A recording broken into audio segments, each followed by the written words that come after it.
प्रधानमंत्री मोदी के शासन में 20 वर्ष पूरे होने पर हमारी स्पेशल सीरीज आजकल एक चल रही है और आज इसके नए एपिसोड में हम आर्टिकल 370 के बारे में बात करेंगे।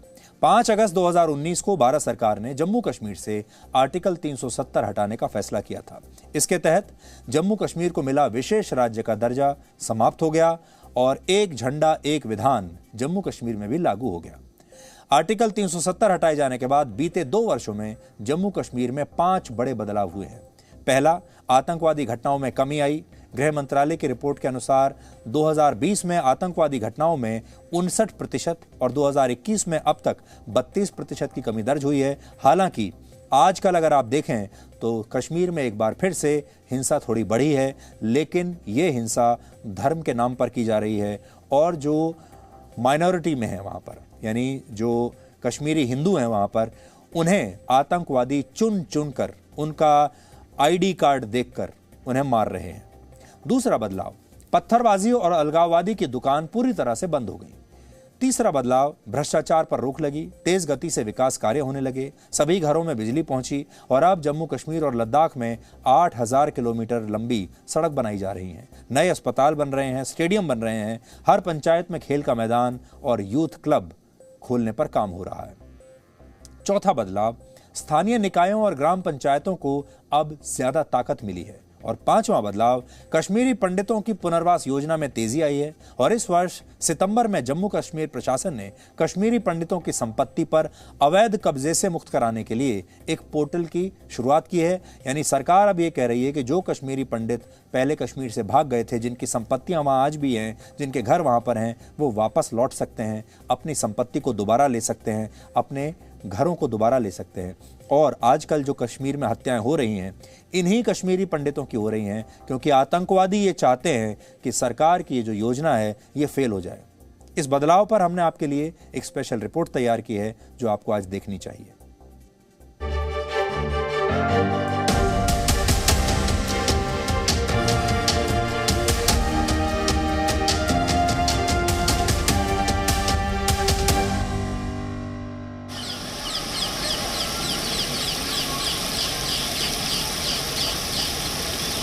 अनुच्छेद 370 के सभी खंड लागू नहीं होंगे सिवाय खंड 1 के।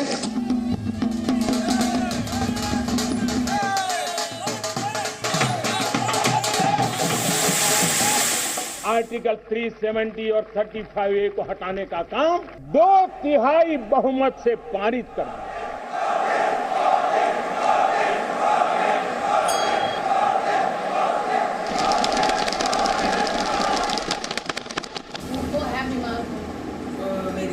अनुच्छेद 370 नहीं हटता तो गोरखा समाज के रूप बहादुर जैसे हजारों लोगों को जम्मू कश्मीर में वोट डालने का अधिकार नहीं मिलता। जिंदगी मिली तो क्या मिली, बनकर कज़ा मिली, इतने गुनाह ना किए थे जितनी कि हमें सजा मिली।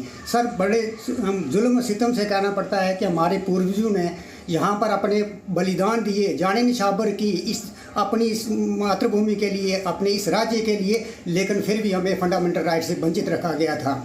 सही मायने में तो हमें आज़ादी जो मिली है 5 अगस्त 2019 को मिली है, जिससे हमें अपनी एक पहचान हुई है। जम्मू के गोरखा नगर में रहने वाले रूप बहादुर के परिवार की 4 पीढ़ियां अपनी पहचान के अधिकार की लड़ाई लड़ते लड़ते गुजर गई, लेकिन उन्हें उनका हक मिला 5 अगस्त 2019 को। अनुच्छेद 370 के सभी खंड लागू नहीं होंगे। जब प्रधानमंत्री नरेंद्र मोदी के नेतृत्व वाली सरकार ने जम्मू कश्मीर से अनुच्छेद 370 हटाने का ऐतिहासिक फैसला किया, इस घोषणा के साथ ही जम्मू कश्मीर में रह रहे गोरखा समाज के 9000 और वाल्मीकि समाज के 7000 से ज्यादा लोगों को नागरिकता मिली। साथ ही बंटवारे के समय पाकिस्तान से आए शरणार्थी, जिनकी संख्या अब करीब 1.5 लाख है, उन्हें भी वो सारे अधिकार हासिल हो गए जो जम्मू कश्मीर में रहने वाले दूसरे नागरिकों के पास थे।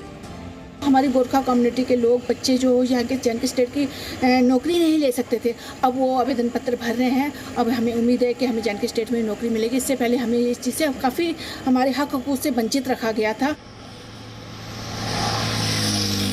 अनुच्छेद 370 नहीं हटता तो जम्मू कश्मीर में विकास की रफ्तार 4 लेन में नहीं दिखती। यहाँ 4 लेन का मतलब है सड़क, स्वास्थ्य, स्पोर्ट्स और रोजगार के क्षेत्र में तेज विकास। किसी भी शहर की तरक्की के लिए ज़रूरी होता है उसकी कनेक्टिविटी, और कश्मीर को खुशहाल बनाने के लिए कनेक्टिविटी पर खासा ध्यान दिया जा रहा है। ये आप मेरे पीछे देख रहे हैं, ये 4 लेन जो कश्मीर को जम्मू से जोड़ती है, इस पर लगभग 70% काम कंप्लीट हो चुका है। इसको कई जगहों पर ऑपरेशनल किया गया है। बारामूला से गुलमर्ग को जोड़ने के लिए भी 43 किलोमीटर लंबी सड़क बनाई जा रही है, ताकि पर्यटकों के लिए गुलमर्ग पहुंचना आसान हो। बड़ी बात यह है कि विकास की सड़क सिर्फ शहर नहीं, बल्कि उन गांवों तक पहुंच रही है जहां पहले कभी नहीं पहुंची। ना कोई अस्पताल है, ना कुछ है। अब ये रोड मोदी की वजह से हमें फायदा इसका मिला। क्यों? ये गरीबों को ढूंढ ढूंढ कर निकालता है, ये अमीर को नहीं पूछता है। गरीबों को देखो, यहाँ एसटी सब है, एसटी वाले हैं सब, एसटी वालों को कोई पूछता ही नहीं। अनुच्छेद 370 नहीं हटता तो इतनी जल्दी बारामूला में सरकारी अस्पताल नहीं बन पाता। बारामूला में बन रहा ये मेडिकल कॉलेज पूरे नॉर्थ कश्मीर का इकलौता मेडिकल कॉलेज है। जम्मू कश्मीर में कुल 2 एम्स और 9 नए मेडिकल कॉलेज बनने हैं। सबसे ज़्यादा ये बड़ी बात है कि हम जैसे आम लोगों के लिए, जो कॉमन पीपल है, जो अफोर्ड नहीं कर सकते हैं प्राइवेट नर्सिंग होम्स के लिए, उनके लिए तो बहुत ही ज़्यादा आराम है यहाँ से। अनुच्छेद 370 नहीं हटता तो कश्मीर के युवाओं के हाथों में पत्थर की जगह गेंद नहीं होती, और ना ही हॉकी और फुटबॉल के इंटरनेशनल स्टेडियम बन रहे होते। 18,000 दर्शकों की क्षमता वाले श्रीनगर का बख्शी स्टेडियम 40 करोड़ रुपए की लागत से 90% तक तैयार हो चुका है। 1.5 महीने बाद यहां फुटबॉल मैच का आयोजन होने लगेगा। इसके अलावा दक्षिण कश्मीर के पुलवामा में घाटी का पहला एस्ट्रोटर्फ हॉकी स्टेडियम बन रहा है। ये इंटरनेशनल स्टेडियम पुलवामा के government boys higher secondary school में बनाया गया है।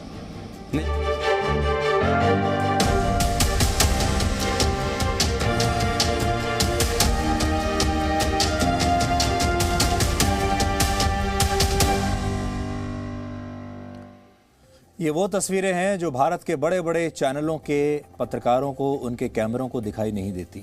और ये बातें कैसे ज़मीन पर धीरे धीरे विकास हो रहा है, लोगों की ज़िंदगियां बदल रही हैं, ये कभी आप तक पहुंचती नहीं, पहुंचेंगी भी नहीं। और हमारी इस सीरीज़ का यही मकसद है कि हम ज़मीन पर जाएं और आपको ये बताएं कि कैसे देश के आम लोगों के जीवन में नए नए बदलाव आ रहे हैं, जो कि हमारे ही देश का मीडिया कभी आपको बताता नहीं। Presenting B News app, available on Google Play and App Store. Download it now.